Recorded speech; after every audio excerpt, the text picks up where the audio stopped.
Good morning students, time for class 4 Hindi व्याकरण। Okay, Hindi व्याकरण में आपका सेकेंड चैप्टर कंप्लीट हो चुका था।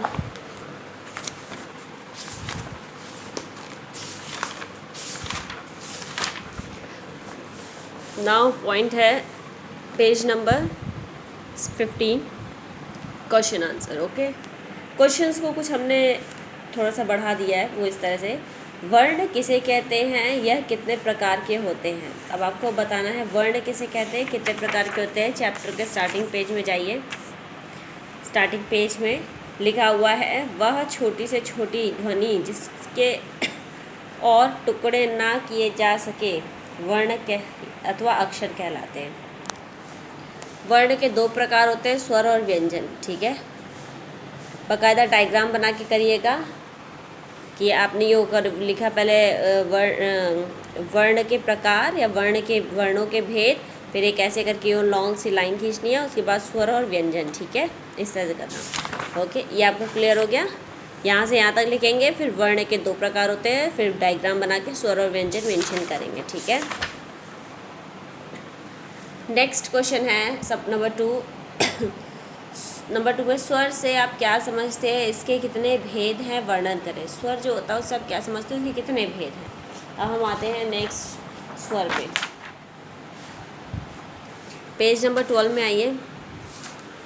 ऊपर दे रखा हुआ है, सबसे ऊपर देखिए, जिन ध्वनियों को बोलते समय मुंह से हवा बिना किसी रुकावट के बाहर निकलती है वे स्वर कहलाते हैं। स्वर के कितने भेद होते हैं, स्वर के 3 प्रकार हैं, ह्रस्व, दीर्घ और प्लुत। और वर्णन करिए, मतलब पहले आप लिखोगे स्वर के 3 भेद हैं, फिर ऐसे करके उसका डायग्राम बनाओगे, इधर पे ह्रस्व, फिर बीच में दीर्घ, फिर नेक्स्ट प्लुत करोगे।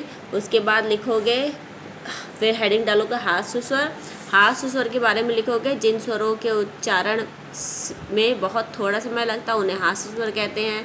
दीर्घ स्वर में क्या लिखोगे, ऐसे स्वर जिनके उच्चारण में ह्रस्व नहीं होता है स्टूडेंट, सॉरी, यह ह्रस्व है, थोड़ा सा मुझे भी मिस्टेक हो रही थी।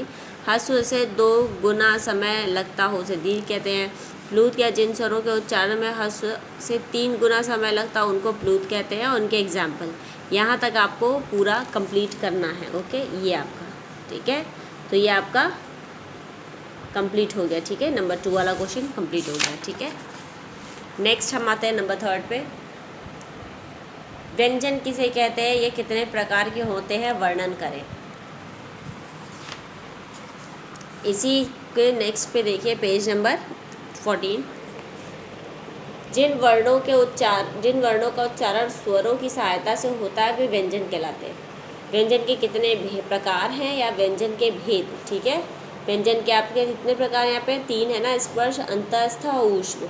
और वर्णन करें मतलब इन तीनों का आपको वर्णन करना है। यहाँ पर आपका एंड हो रहा है। ठीक है, जब ऊष्म तक का वर्णन कर लेंगे उसके बाद आपका क्वेश्चन एंड होगा। Student, you are in 4th standard, आपको जो क्वेश्चन के आंसर है वो लॉन्ग ही करने हैं विद प्लस लर्न भी करने हैं। ठीक है, अब हम नंबर 4 आते हैं। ठीक है, ह्रस्व स्वर तथा दीर्घ स्वर में क्या अंतर है। पेज नंबर 12 में देखिए, ह्रस्व स्वर दे रखा, दीर्घ स्वर दे रखा है। अब आपको क्या करना है, ये क्वेश्चन जब आप नोट करोगे तो लिखोगे ह्रस्व स्वर तथा दीर्घ स्वर में निम्नलिखित अंतर हैं। उसके बाद बीच में मैं आपको एक तरफ बताती हूँ। ठीक है, उसके बाद क्या करोगे, बीच में से लाइन खींचोगे। ठीक है, लाइन खींचने के बाद यहाँ पर हेडिंग में डालोगे ह्रस्व स्वर, ह्रस्व, यहाँ पर क्या लिखोगे, दीर्घ। ठीक है, अब ह्रस्व स्वर में क्या लिखोगे, यहाँ पे जिन उस आपकी बुक में ही लिखा हुआ है। ठीक है, तो यहाँ लिखोगे, जिन स्वरों के उच्चारण में बहुत थोड़ा समय लगता है उन्हें ह्रस्व स्वर कहते हैं। उदाहरण के लिए अ, ई, उ और ऋषि।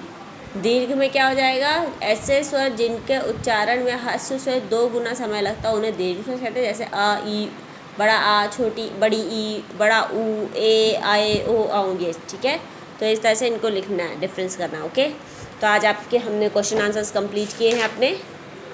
नेक्स्ट आपको सेक्शन ख और आगे कब कराएंगे, तो आज के लिए हम क्लास यहीं ऑफ करते हैं। इसको आपको नोटबुक में नोट डाउन करना है। So have a good day, be safe.